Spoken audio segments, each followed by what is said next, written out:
Good morning, everyone. I made it to school to make another close reading for you.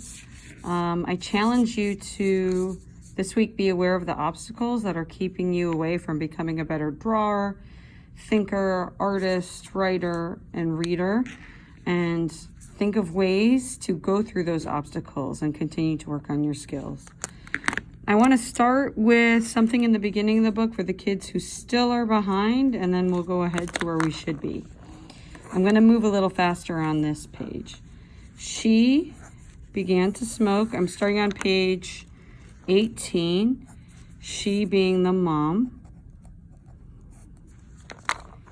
She sat in the living room, wreathed in smoke. Ooh, I'm not sure what that means, but I think it means surrounded. And smoke can be a metaphor for ignorance or struggle. So there's symbolism right here. The ashtray is on the end of the table besides her spilling over, right? This image right here, like too much. The mom is going through too much. Wow, I'm having a hard time reading this slow because there's so much symbolism. If you've ever felt like you've been through too much and things are spilling over, then you can relate to this moment. Mrs. Rackover muttered to herself as she cleaned the ashtrays. So I think this is like a helper, a nurse.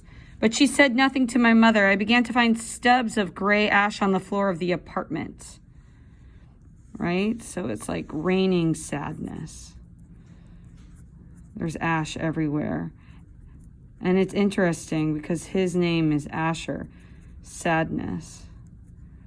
So there's like this idea of ash. It's like, it's the opposite of his name. Instead of happiness, it's sadness. About 2 weeks after my mother, camera shaking, returned from the hospital, I came into my parents' bedroom late in the morning and found her in bed. So if you've ever found anyone you love sick or weak and had that feeling of helplessness, then maybe you can relate. It was a large double bed. She lay beneath the green quilt looking shrunken. Oh my gosh, she's shrinking. Her face was sallow.